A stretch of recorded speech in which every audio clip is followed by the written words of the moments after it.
Assalamualaikum warahmatullahi wabarakatuh, sahabat beriman. Dajjal adalah makhluk yang akan keluar pada hari kiamat dan mengaku sebagai Tuhan. Dajjal bisa dikenal karena sebelah matanya buta. Dari Ibnu Umar radhiyallahu anhu bahwa Rasulullah SAW pernah menyebut-nyebut Dajjal di hadapan orang banyak. Lalu beliau bersabda, sesungguhnya Allah Ta'ala tidak buta sebelah matanya.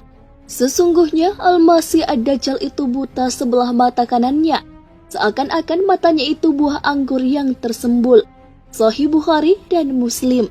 Dengan kekuatan ia miliki, ia akan menyesatkan umat Islam.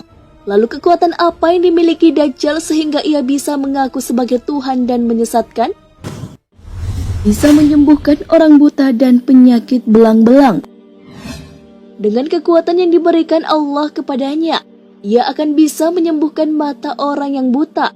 Kekuatannya akan dimanfaatkan untuk mempengaruhi umat Islam ketika itu.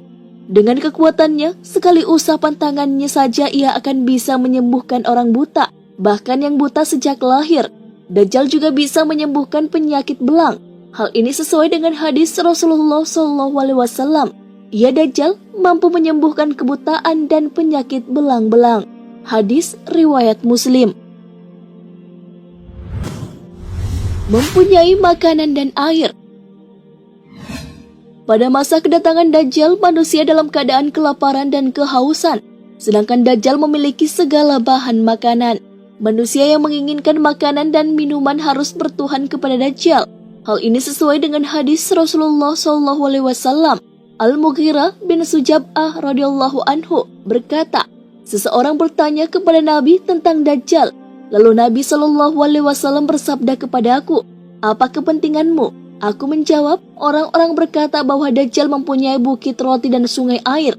Lalu Nabi menjawab, itu sangat remeh bagi Allah. Hadis riwayat Bukhari dan Muslim. Dajjal didukung oleh jin dan syaitan. Sebelum datangnya Dajjal ke bumi, banyak sudah koloninya yang terhimpun.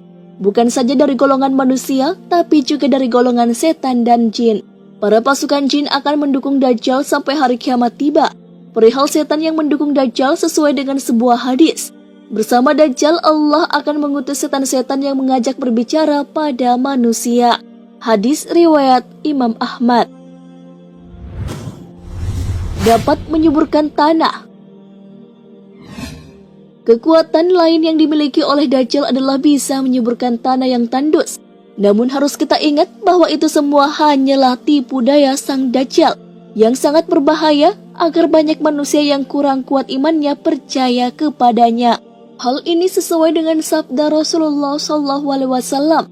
An-Nawas bin Sam'an radhiyallahu anhu berkata bahwa pada suatu pagi Rasulullah SAW menceritakan tentang Dajjal. Kami bertanya, ya Rasulullah, bagaimana kecepatan Dajjal berjalan di muka bumi? Nabi menjawab, seperti mendung yang diterpa angin. Maka dia pergi mendatangi suatu kaum dan mengajak mereka untuk mengimaninya.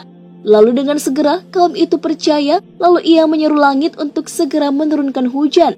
Lalu tanaman-tanaman segera tumbuh subur dan mereka menggembalakan ternaknya yang banyak susunya dan gemuk-gemuk. Kemudian ia mendatangi kaum lainnya lalu mengajak mereka untuk mengimaninya. Namun kaum itu menolak ajakannya, lalu ditinggalkannya kaum itu oleh Dajjal. Mendadak daerah itu menjadi kering dan gersang, tidak ada sedikit pun dari kekayaan alam mereka yang tertinggal. Hadis riwayat Muslim. Bisa menyiksa orang beriman. Saat kemunculannya, ia akan menyiksa orang beriman yang tidak mau tunduk pada perintahnya. Dia juga akan menunjukkan kemampuannya untuk memperdayai orang-orang yang beriman. Oleh karena itu, nantinya akan sangat sedikit orang yang berpegang teguh pada keimanannya. Mereka sudah percaya akan apa yang dilakukan Dajjal sehingga mereka tidak lagi berpegang teguh pada agama Allah Subhanahu wa Ta'ala. Ketika Dajjal datang, manusia akan terbagi menjadi dua golongan, yaitu golongan orang-orang yang beriman yang tidak akan mengikuti perintah Dajjal. Golongan yang kedua adalah golongan yang patuh terhadap perintah Dajjal. Bagi pengikut Dajjal akan diberikan nikmat air, daging, dan sandan pangan yang melimpah. Dan bagi kaum beriman, maka ia akan menyiksa mereka, tidak diberi makan, dibunuh, dipancung. diarak dan disiksa dengan sejadi-jadinya. Na'udzubillah. Bisa menurunkan hujan. Selain bisa membuat tanah subur, Dajjal juga ternyata bisa memerintahkan langit untuk menurunkan hujan walaupun saat itu keadaannya sedang kemarau. Ia akan memperlihatkan kekuatannya itu kepada orang-orang yang mengikuti perintahnya. Hal ini terdapat dalam sebuah hadis. Bersama Dajjal, Allah akan mengutus setan-setan yang mengajak berbicara pada manusia. Ia membawa fitnah besar dengan memerintahkan langit untuk menurunkan hujan. Hujan pun turun dalam penglihatan manusia. Ia membunuh dan kemudian menghidupkan kembali dalam penglihatan seseorang, kemudian menghidupkannya kembali dalam penglihatan manusia yang tidak mungkin ditandingi orang lain. Hadis riwayat Imam Ahmad. Dapat menghidupkan orang mati. Salah satu yang mampu dilakukan oleh Dajjal adalah membunuh manusia dan menghidupkannya kembali. Hal ini sesuai dengan sabda Nabi Muhammad SAW. Dari Abu Sa'id Al-Khudri radhiyallahu anhu berkata bahwa Rasulullah bersabda, pada waktu keluarnya Dajjal, ada seorang dari kaum mukmin yang dengan beraninya pergi menemui Dajjal. Lalu ia disambut oleh pengawal Dajjal dan ditanyakan, hendak kemana engkau? Ia menjawab, saya ingin memenuhi orang yang baru saja keluar atau Dajjal. Lalu mereka bertanya, apakah kamu belum percaya kepada Tuhan kami? Orang mukmin itu menjawab, Tuhan kami tidak samar. Maka berkatalah pengawal Dajjal, bunuhlah dia. Tapi sebagian pengawal mereka mengatakan, jangan, Tuhan kami melarang membunuh seseorang melainkan dengan perintahnya. Maka dibawalah mukmin tersebut menghadap pada Dajjal. Maka ketika orang mukmin itu melihat Dajjal, ia berkata, hai sekalian manusia, inilah Dajjal yang telah disebut oleh Rasulullah SAW. Maka segera Dajjal menyuruh merebahkan mukmin tersebut dan diperintahkan dikupas kulit dan dipukuli punggung dan perutnya. Lalu Dajjal bertanya, apakah engkau tetap tidak percaya kepada kami? Mukmin itu menjawab, engkaulah Al-Masih pendusta.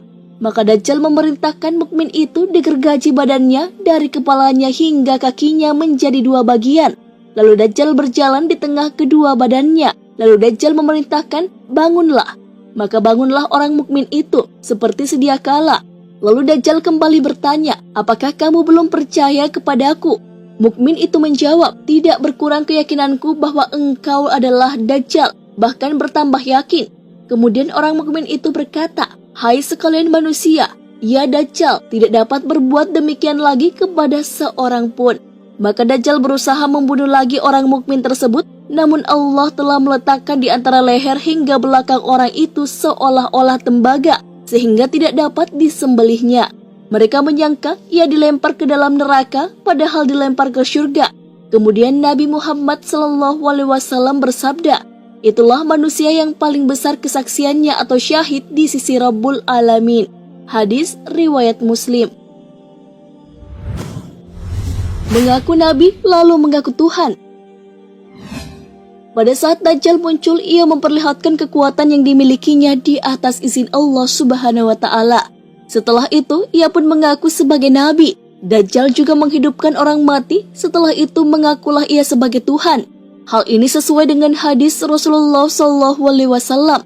Kemudian ia Dajjal berkata setelah itu, sesungguhnya aku seorang nabi. Lalu bergetarlah semua yang berakal dan mereka pun pergi meninggalkannya. Lalu ia tinggal setelah itu dan berkata, aku adalah Allah. Maka matanya menjadi tertutup. Telinganya terpotong dan tertulis di antara kedua matanya kafir, yang terbaca oleh segenap mukmin yang mampu menulis dan yang tidak mampu menulis. Hadis riwayat Muslim. Membawa air dan api. Dajjal bisa membawa air dan api. Banyak yang tertipu akan hal tersebut. Orang-orang menyangka bahwa yang dibawa oleh Dajjal adalah air sungguhan, padahal bukan.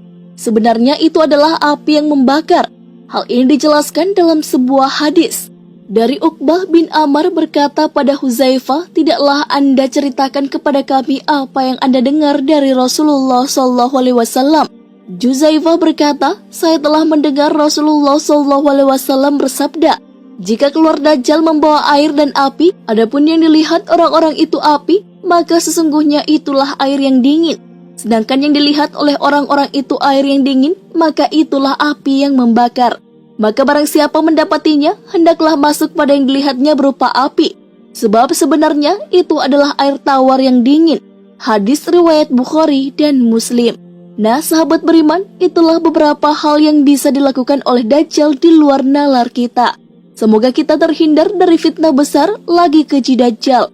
Wallahu a'lam bissawab. Wassalamualaikum warahmatullahi wabarakatuh.